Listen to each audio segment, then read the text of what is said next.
거룩한 변화를 이룬 사람들이라는 제목입니다. 그러면 거룩한 변화를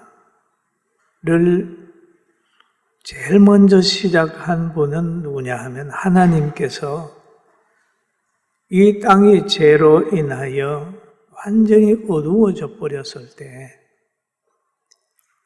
바로 예수 그리스도를 이 땅에 보내가지고 이제 그 많은 생명을 구원하실 계획을 세우시고 실천하셨습니다.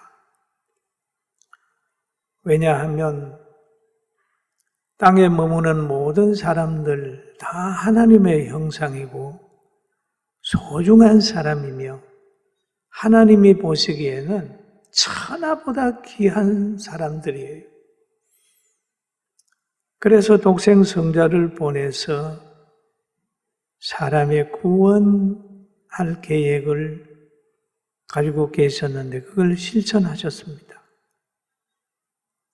그래서 요한복음 3장 16절에도 하나님이 세상을 사랑해 가지고 독생자 예수님을 이 땅에 보냈다라고 말씀하고 계셔요. 그런데 예수님을 믿으면 구원받는다 그런 말씀을 하셨죠. 그런데 예수님이 이 땅에 오셨을 때에 그 구원을 방해하려고 하는 세력이 있습니다. 그 세력이 바로 하나님으로부터 은혜를 입은 제사장이나 장로들, 교권주의자들이었어요. 그들이 예수 그리스도를 이단으로 몰고 잘못된 사람으로 몰아서 십자가에서 달았습니다. 죽였습니다. 그러나 예수님은 바로 인간의 모든 죄값을 치르시고 부활하셔가지고 자기를 따르는 사랑하는 제자들을 마지막으로 교훈하셨어요. 제자들아, 예루살렘을 떠나지 마라. 그리고 떠나지 말고 내가 너희에게 약속하고 또 하나님께서 주시기로 하는 성령을 받아라. 라고 했을 때 사랑하는 제자들과 120명의 성도들이 기도해서 성령의 사람이 되었습니다. 성령을 받은 그들은 그리스도께서 맡기신 구원의 사역을 위해서 복음을 전했습니다. 성령의 감동을 받아 전했습니다. 그러니 예수님을 받게 하던 그들이 다시 예수님 말씀에 순종하는 이들을 향해서도 받게 하기 시작을 했습니다. 신문하고 가두고 때리고 죽이고 그렇게 하려고 계획을 세웠습니다. 그럴 때 이 광경을 본 한 바리새인인 가말리엘의 율법교사가 이스라엘 사람들 또 그 지도자들을 향하여 말을 하고 있습니다. 그 내용을 보면은 사도행전 5장 38절에 나오는 말인데 이 사람들을 상관하지 말고 버려두라. 이 사상과 소행이 사람으로부터 났으면 무너질 것이요 라고 얘기를 하죠. 지금 사도들의 역사와 성령 받은 성도들의 역사, 초대교회의 역사를 보면서 이 사람들의 소행을 버려두라 라고 얘기를 하죠. 그러면서 하는 말이 사람에게서 났으면 무너진다.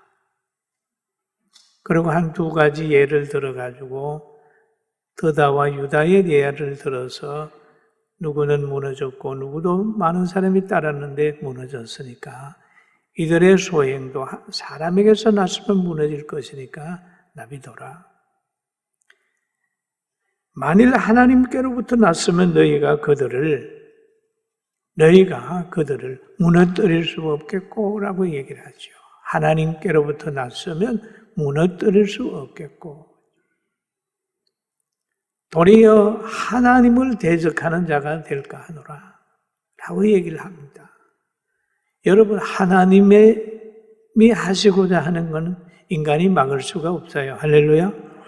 무너뜨릴 수 없다는 거예요. 그 말을 들은 박해자들은 사도들을 불러서 채찍질을 하고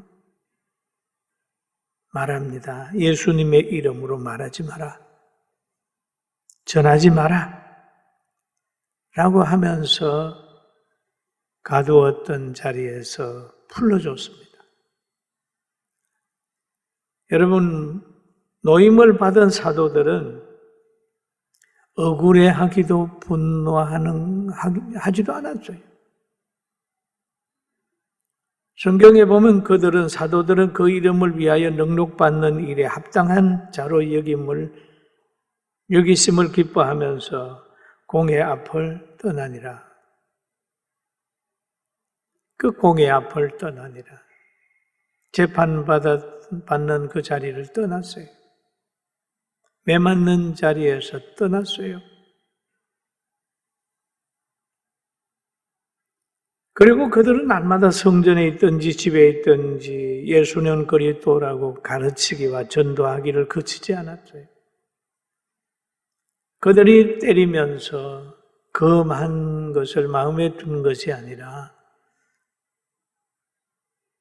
다 벗어버리고 하나님 말씀으로 돌아온 거예요.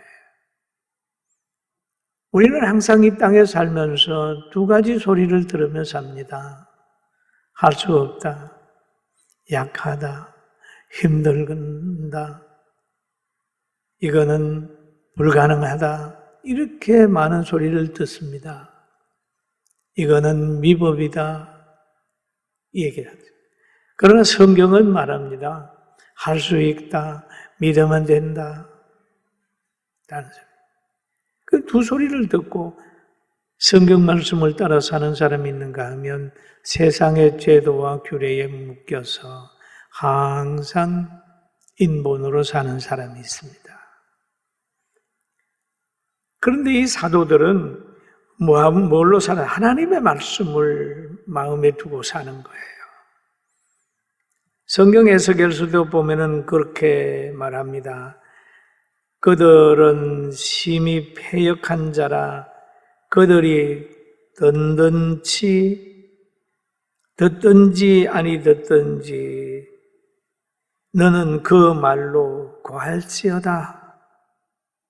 패역한 사람을 만날 때 듣든지 안 듣든지 전해라. 또 말합니다. 사로잡힌 내 민족에게 가서 그들이 듣든지 아니 듣든지 그들에게 구하여 이르기를 주 여호와의 말씀이 이러하시다. 전하라. 바로 하나님만이 참신이며 하나님만이 구주이며 하나님이 우리 민족을 사랑하고 있다는 것 전하라. 이렇게 말합니다. 그 말씀에 순종해서 사도들은 날마다 성전에 있든지 집에 있든지 예수를 그리스도라고 가르치고 전도를 했어요. 날마다 순종했습니다. 그때에 바로 오늘 본문에 그때에 제자들이 순종하고 복음 전할 그때에 제자가 더 많아졌는데 라는 말이지. 그렇게 사도들이 복음을 전하게 되니까 제자들이 점점 많아졌어요. 헬라파 유대인들이 자기의 가부들이 매일의 구제에 빠짐으로 히브리파 사람을 원망하니라는 말씀이 있어요. 성도가 많아졌어요. 그리고 헬라파와 유대인과 히브리파와의 갈등이 생겼어요. 그건 같이 공존했는데 갈등이 생겼어요. 그 당시에는 하나님의 말씀대로 가부들을 돌보았단 말이에요. 매일 성전에 있는 그 물질 가지고 의지할 곳 없고 불쌍한 가부들을 도왔어요. 고아도 돕고 가부도 도왔는데 그 빠지는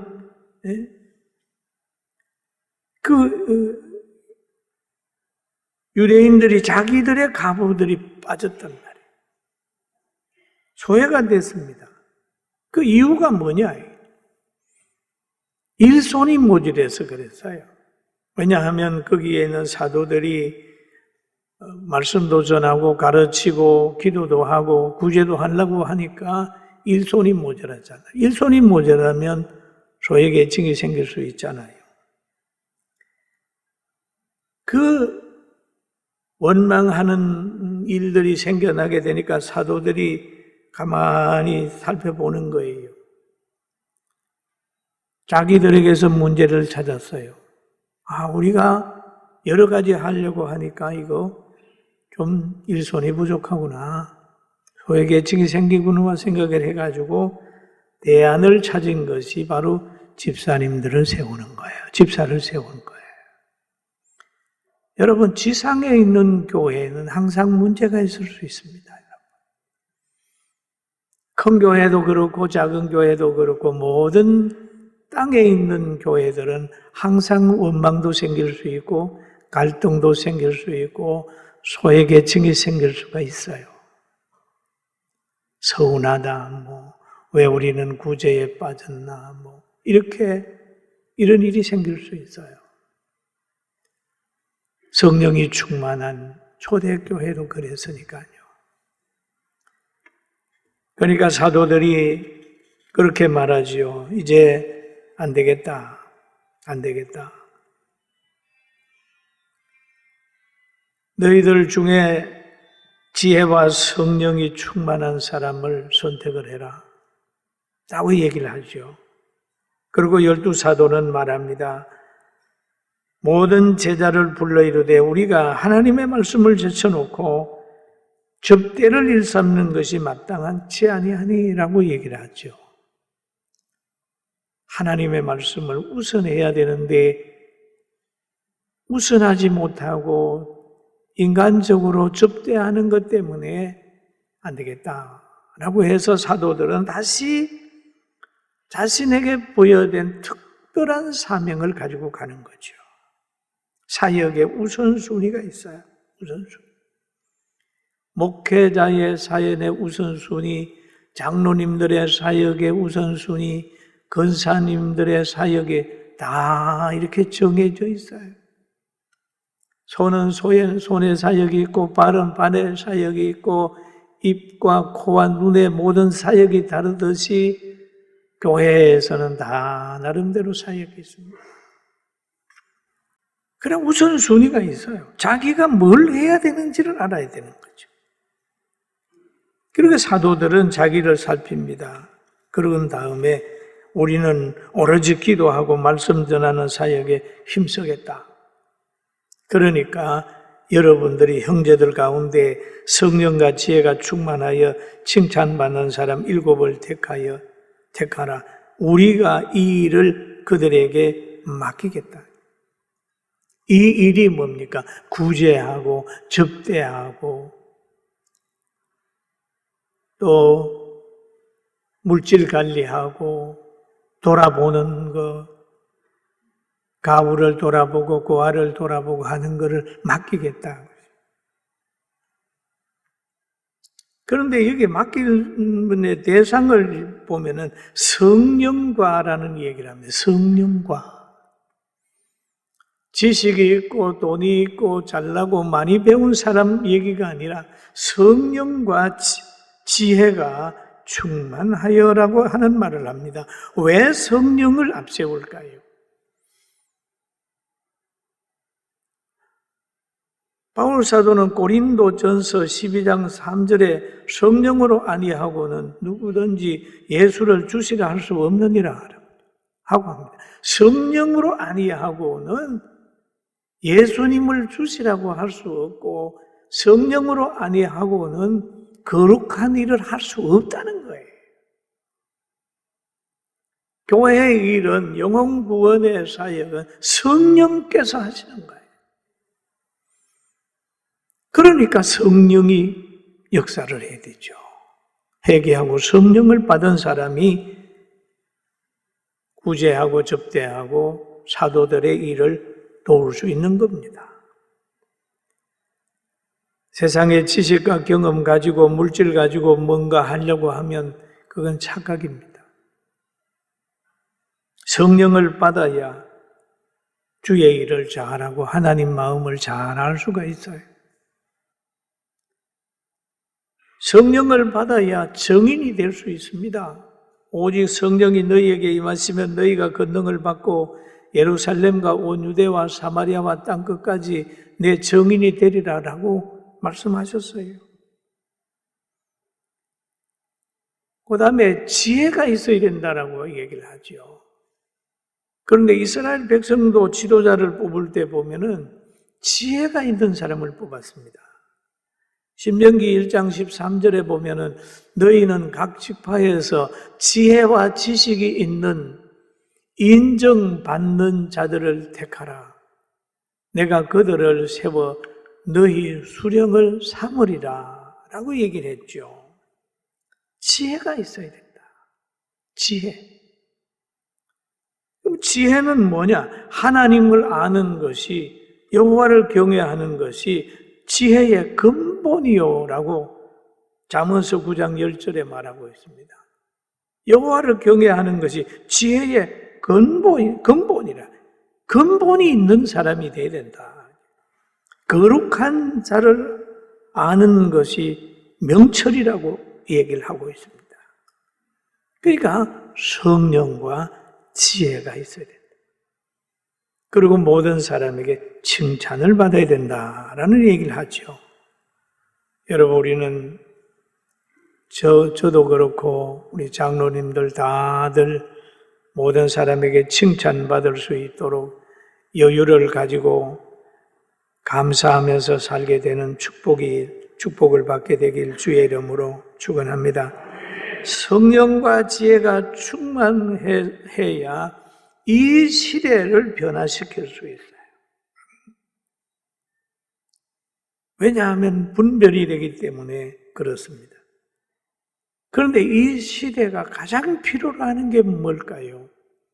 성령의 능력과 지혜입니다. 성령의 능력과 지혜를 가지게 되면 뭘 가지게 되느냐? 믿음을 가지게 되어 있습니다. 그 초대교회 집사들이 세워졌어요. 세워졌는데 이분들이 세워짐으로 인하여 갈등이 없어진 거예요.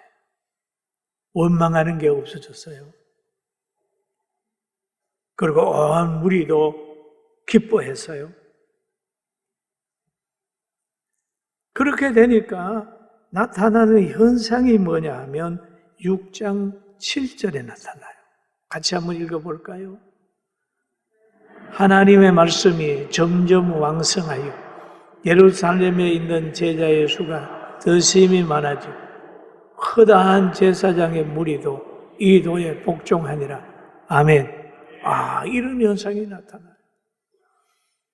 박해하던 사람들이 다시 그 도에 복종하고 나오는 겁니다. 다시 말하면은 박해하던 사람들이 다 예수 믿는 거예요. 구주로 영접하는 거예요.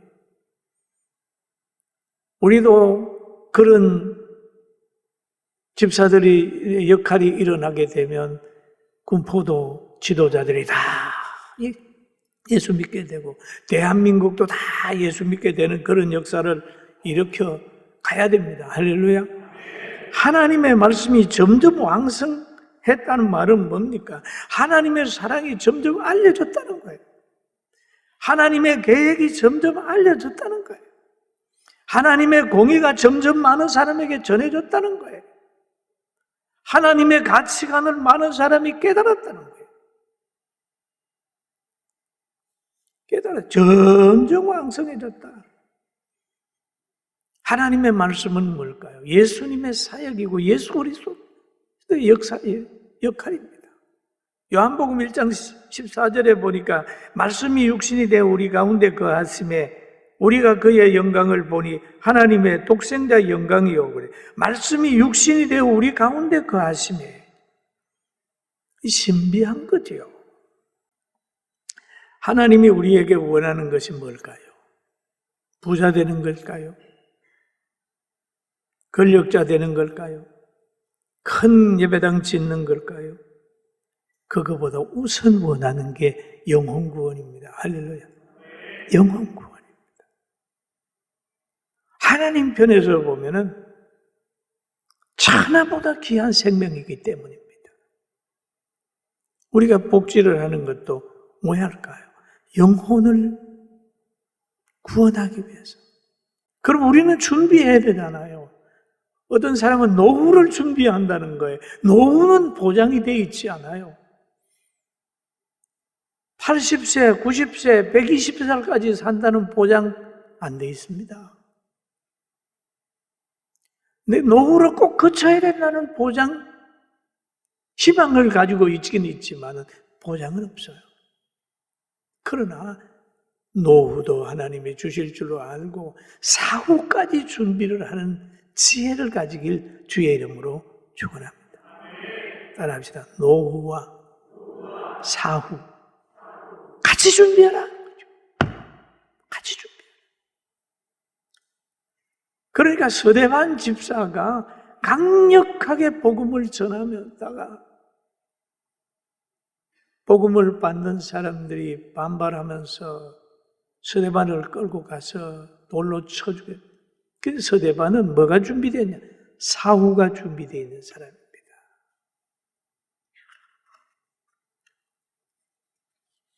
젊어서 돌에 맞아 죽으면서도 사랑의 기도를 드렸고 얼굴을 환하게 빛났어요. 왜? 사후가 준비됐으니까.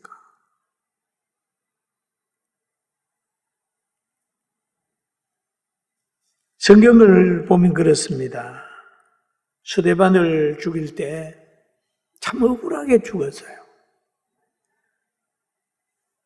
사도행전 6장 13절에 보면 거짓 증인들을 세우니 이르되 이 사람이 이 거룩한 곳과 율법을 거스려 말하기를 마지 아니하는도다. 거짓 증인을 세워. 거짓 증인을 세워. 어떤 사람이 너무 억울해서 막 도울 것 같다고 분통이 터진다고 그러더라고요. 그런 사람 만나봤어요.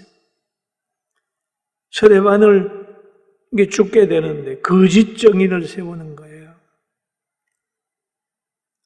그의 말에 이 나사렛 예수가 이곳을 헐고 또 모세가 우리에게 전하여 준 규례를 고치겠다 함을 우리가 들어노라 하거늘 그 중에 앉은 사람들이 다 스데반을 주목하여 보니 그의 얼굴이 천사의 얼굴과 같더라.